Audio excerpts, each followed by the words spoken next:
नमस्कार दोस्तों, आपका स्वागत है हमारे चैनल पर, जहां हम मनोविज्ञान, जीवन शैली और सोच से जुड़े गहरे विषयों को आसान भाषा में समझाते हैं।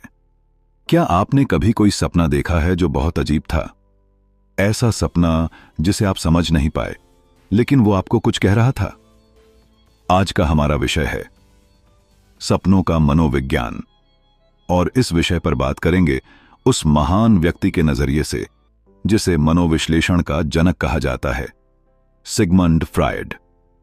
तो चलिए शुरू करते हैं एक रोमांचक और सोचने पर मजबूर कर देने वाली यात्रा पर। सिगमंड फ्रायड का जन्म 6 मई 1856 को ऑस्ट्रिया के फ्राइबर्ग में हुआ था। वे एक न्यूरोलॉजिस्ट थे, लेकिन उन्होंने दुनिया को मनोविज्ञान की एक नई दिशा दी, साइको एनालिसिस यानी मनोविश्लेषण। फ्रायड का मानना था कि हमारे मन में बहुत सारी बातें, भावनाएं और इच्छाएं ऐसी होती हैं जिन्हें हम दबा देते हैं, लेकिन ये हमारी सोच और व्यवहार को प्रभावित करती हैं, खासकर हमारे सपनों को। फ्रायड ने कहा, dreams are the royal road to the unconscious, यानी सपने अवचेतन मन की ओर ले जाने वाला राजमार्ग हैं।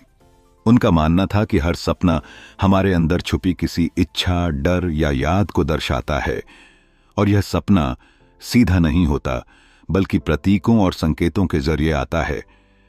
उन्होंने इंसानी मन को 3 भागों में बांटा: आइड, इच्छाएं; ईगो, वास्तविकता को समझने वाला मन; सुपर ईगो, नैतिकता और आदर्शों का मन। इन तीनों के टकराव से जो मानसिक स्थिति बनती है, वही हमारे सपनों में दिखाई देती है। 1899 में फ्रायड की प्रसिद्ध किताब आई, द इंटरप्रिटेशन ऑफ ड्रीम्स। इस किताब में उन्होंने विस्तार से बताया कि सपनों को कैसे पढ़ा जाए, समझा जाए और उनसे क्या जानकारी मिल सकती है। यह पुस्तक मनोविश्लेषण, साइकोएनालिसिस की नींव रखने वाली कृतियों में से एक मानी जाती है। फ्रायड का यह मानना था कि सपनों के जरिए हम अपने अवचेतन, अनकॉन्शियस मन तक पहुंच सकते हैं। यह विचार उस समय के लिए क्रांतिकारी था, क्योंकि लोग सपनों को सिर्फ कल्पना या अजीब घटना मानते थे। फ्रायड के अनुसार सपना हमारी दबी हुई इच्छाओं, रिप्रेस्ड डिजायर्स की पूर्ति का माध्यम है। ये इच्छाएं अक्सर सामाजिक या नैतिक कारणों से अवचेतन मन में दबा दी जाती हैं, लेकिन सपना उन्हें प्रतीकों के माध्यम से व्यक्त करता है। फ्रायड ने बताया कि सपना सीधा संदेश नहीं देता, बल्कि यह प्रतीकों और रूपकों, मेटाफोर्स के रूप में आता है। उदाहरण के लिए, उड़ना आजादी की चाह का प्रतीक है, गिरना डर या असुरक्षा की भावना का प्रतीक है, बंद दरवाजा कोई छिपी हुई समस्या का प्रतीक है, पानी भावनाओं का प्रतीक है, और नग्नता असुरक्षित या शर्मिंदगी की भावना को प्रदर्शित करता है। सपनों का विश्लेषण कैसे करें? Dream analysis method. फ्रायड ने एक विशेष तकनीक बताई, फ्री एसोसिएशन। जब कोई सपना देखा जाता है तो व्यक्ति से कहा जाता है कि वो उससे जुड़े सभी विचार बिना रोक टोक बोले। इससे सपने से जुड़ी अवचेतन भावनाएं और अनुभव उजागर हो जाते हैं। उदाहरण, किसी ने सपना देखा कि वह ट्रेन छूट जाने पर परेशान है। फ्री एसोसिएशन में वह कहता है, मैं अक्सर देर से उठता हूं, मेरी नौकरी छूट सकती है, पिता हमेशा समय के पाबंद थे। इसका विश्लेषण, यह सपना उसके अंदर के डर और अपराध बोध को दर्शाता है। सपना कैसे बनता है? मन का संघर्ष। फ्रायड ने कहा कि सपना बनने के पीछे 3 स्तर काम करते हैं। एथ, आइड, आदिम इच्छाएं जैसे भूख, सेक्स, आक्रोश।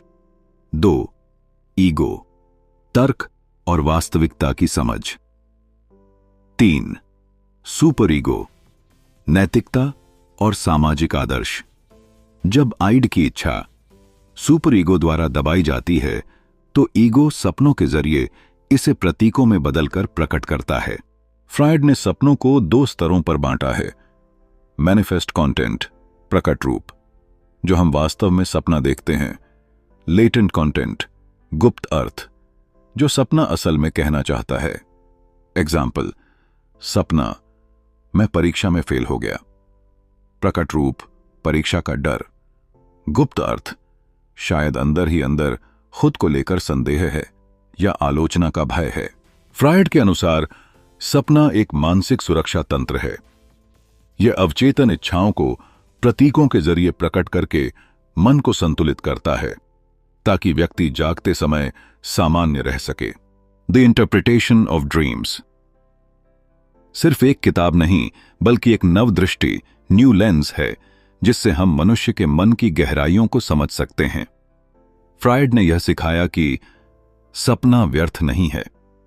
हर सपना हमारे मन की भाषा है। अगर हम उसे पढ़ना सीख जाएं, तो हम खुद को गहराई से समझ सकते हैं।